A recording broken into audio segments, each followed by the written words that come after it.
O şey cezbetinde ki bunu Molla Sadullah Ekber'in ödeden dadi. O zaman bir gelip şu cezbede ne kadar dağıtlar piş ediptir inşallah Teala şu hakkında gurur etmek için. Elbette asli mebheseye girmeden önce, bahsi sıfatı girmeden önce bir neşteyene hıyaneti ki şu Müslüman doğanmadı. Ehl-i sünnet vel cemaat Hanefi mezhebi hakkında ediptir. Şunu ben yıkan bir 5-6 tane işaret edeyim. Ta seni Müslüman doğan, şu Müslüman doğanın neyme maksadı var? O siz şun daşta örnek geliplerin adamlar bula neymen edin? O da men idima daşta öreme adam yüşürmen edin ne de ha?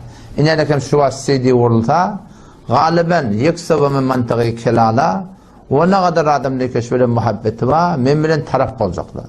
Karşı duracaklar, kefayet edecekler, neyme edecekler. Elinden her neyme gözün, her neyme etsin. Mesela adam işlemek niyetim yok. Adam geldi, gelmedi. Ben yaşım 40'a varıqlı, takkala da ak gerikli. Gördüm duran ölüm, haçan öleceğin de belli de, adam işlemek yine de hemen. Her kim gelse o da için bir elinden tutar. Gelmedik adam da ödü gödürük, onu her kim kıyametin ödü verecek. İnerken o da şu Hudayın bennetinin, şu aytiyan dağıtları. Şundaş da örnek iş bilen adamlar. O şun cözbetini okuyup da şuağın, şuna bir şeyle bir adam mı karşı, bir anam edip bolcak adam mı, şunu göreyle önce. İnerken el cözbetinde tenakuzat diyor benden bu Ebu Hanife. Ad koyup da şöyle, rahmetullahi aleyh. Sefeset ne diye? Der kitab-ı şerh-i akaid-i nesefi. İnerken şu kitap şu. Biz mantıqada akide kitabımız. Muhtelif cihetleri var elbette. در کتاب شرح عقاید نسفی تفتازانی که در حوزه‌های علمی دیوبندی تدریس می شود. Bu kefte yalan ki. حوزه‌های علمی دیوبندی تدریس ولن عقلی. كل منطقه ترک مزارع تدریس ولیا و كل اهل سنت و الجماعت حنفی مذهب قرارنا تدریس ولیا. در تعریف خداوند میگوید Allah'ın tarif edecek olanlar Hanefiler, Diyubendiler نعم رواية يديها ليس بجسم ولا جوهر ولا يتمكن في مكان وإذا لم يكن في مكان لم يكن في جهة لا علو ولا سفل ولا غيرها tercüme ettireyim. Allah'ın tarif edecek olan şey tercüme ediyor. Ne cism است, ne araz, ne cevher, ne balas, ne payın, ne rast, ne çep. Sonra sual ettir. Aya be nazar şuma با این تعریف وجود خدا اثبات می شود یا عدم وجودش انصافا چنین تعریفی شایسته خداوند است. Şimdi gelelim akaid-i nesefi'nin inerken metnul akaid-i Ömer'in nesefi rahimahullah teala metn-i akaid böyle şerh akaid-i nesefi.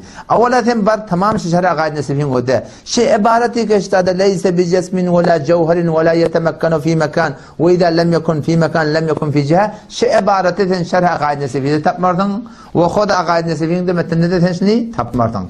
Ama Allah'ın tarif etmeleri olanlar o da ne yapın tarif ettir diye.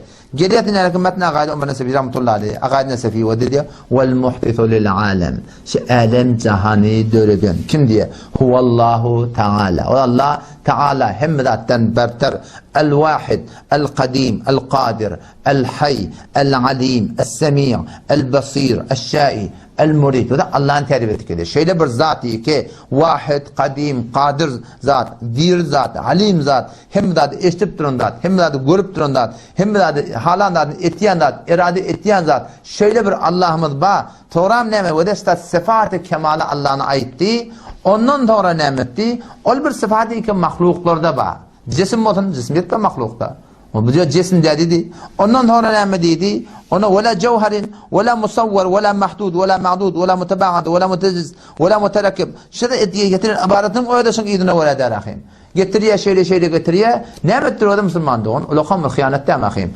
Allah'ın şeyle tarif etti sıfat-ı kemal'ın Allah'ın ol bir zati ki ödün övüptür ödün övüşerek sonra övüptür gelip soram sıfat-ı mahluku gelip de barahım Allah'ın zatının sıfatını nef ediptir bu gelip ne yaptı şan evini ketip İrin marahım götünün çatını yapışırıp gelip de barahım inerken o da Allah'ın öyle şey tarif ettiyendirler soram da barahım gelip barahım etmeklik insafan Çin'in tarifi şahisi Xudavandast. Yani meşruat bir kaver neçaver şu bahsin ilişki etmeyen şu kategoriler göremde önde ettim ha men zihnim su çekiyor şey Müslümanın içecek işleyişi. Bir zerre imanı ba adam gelip şu meseleni Hanefi mezhebin kitabından ona Diyubendiler yaşıyor. Ama Diyubendilerin eşekten neden? Diyubend Hanefi halis sayılır.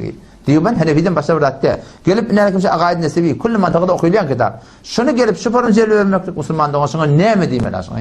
Mene şu hıyanatlı bir adamım. Şuna bir başka bir at takım olmasa